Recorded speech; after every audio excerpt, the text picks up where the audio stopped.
എന്താണ് സംഭവിച്ചത് എന്നുള്ള കാര്യത്തിൽ എന്തെങ്കിലും വ്യക്തത നിങ്ങൾ കുടുംബാംഗങ്ങൾക്ക് കിട്ടിയിട്ടുണ്ടോ? നമുക്കിപ്പോൾ പെട്ടെന്നൊന്നും പറയാൻ പറ്റുന്നില്ല. നമ്മളതിൽ മൊത്തത്തിൽ ഈ ഷോക്കിലാണ്. എന്താ സംഭവിച്ചതെന്ന് മനസ്സിലായിട്ടില്ല. ഇല്ല, നമ്മൾ തുറന്ന് നോക്കുമ്പോൾ രണ്ടുപേരും തീ പിടിച്ച പോലെയാണ് കണ്ടത്. അതുകൊണ്ട് നിങ്ങൾ ഇന്നലെ വന്ന് നോക്കിയിരുന്നു? ഞാൻ ലാസ്റ്റ് ഇവർ പോലീസുകാർ കവർ ചെയ്ത് കഴിഞ്ഞതിന് ശേഷമുള്ളതാണ് കണ്ടത്. എന്നാലും നമുക്ക് വളരെ അടുത്തായിട്ടുള്ള റിലേഷനല്ലേ, അതിൻ്റെ ഒരു വിഷമമുണ്ട്.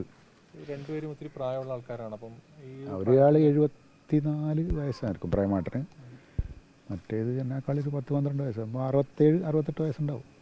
എന്തെങ്കിലും ബുദ്ധിമുട്ടോ പ്രയാസങ്ങളൊക്കെ പറയാറുണ്ടോ? ഒരു പ്രേമാട്ടന് ആരോഗ്യ പ്രശ്നമുണ്ട്, ഡയബറ്റിക്, അങ്ങനെ. ശ്രീലേച്ചിക്ക് അങ്ങനത്തെ ഒരു പ്രശ്നം ഉണ്ടായിട്ട് ഇതുവരെ പറഞ്ഞിട്ടില്ല. അങ്ങനെ ഇല്ല, അങ്ങനത്തെ ഇല്ല. രണ്ടുപേരും വളരെ ഹാപ്പിയാണ്, വിളിക്കുമ്പോൾ എല്ലാം കാണുമ്പോഴും ഹാപ്പിയായിരുന്നു. ഇന്നലെയും പ്രത്യേകിച്ച് മകൻ വരുന്ന ദിവസമായിരുന്നു. അതുകൊണ്ട് തന്നെ ഹാപ്പി ആയിരിക്കണം. എന്തായാലും അങ്ങനെയല്ലേ ഉണ്ടാവുക സാധാരണ ഇതിൽ. പേരക്കുട്ടിയെല്ലാം വരുമ്പോൾ ഹാപ്പി ആവുമല്ലോ.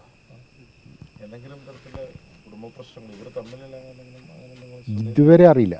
അങ്ങനെ ഒരു പ്രശ്നം ഉണ്ടെങ്കിൽ എന്തായാലും എൻ്റെ അച്ഛനോടൊക്കെ പറയും. കാരണം ഇവരെല്ലാം ഒരു പ്രധാന ആൾ എൻ്റെ അച്ഛനാണ്, ഇവരുടെ ശ്രീലേച്ചിൻ്റെ അമ്മാവനാണ്. അപ്പോൾ അങ്ങനെ ഒരു പ്രശ്നമുള്ളതായിട്ട് ഇതുവരെ അറിയില്ല. കാരണം ഇനിഞ്ഞാന്ന് വരെ കുടുംബക്കാരുമായിട്ടുള്ള നന്നായിട്ട് സംസാരിച്ചവരാണ്. പോലീസുമായി സംസാരിച്ചപ്പോൾ എന്താ മനസ്സിലാക്കുന്നത്? തലക്ക് അടികൊണ്ട് ആദ്യം കണ്ടവർ പറഞ്ഞിട്ടുണ്ട്, ഒരു ശ്രീലേഖേച്ചീൻ്റെ തലക്ക് ചോര വാർന്നിട്ടുണ്ട് എന്നുള്ളത്.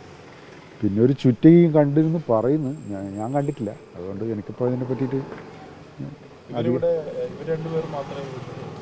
അവരുടെ മക്കൾ ഒരാൾ ഓസ്ട്രേലിയയിലാണ്, ഒരാൾ ഗൾഫിലാണ്. അപ്പം രണ്ടുപേരും ഫാമിലി അടക്കം അങ്ങോട്ടാണ്.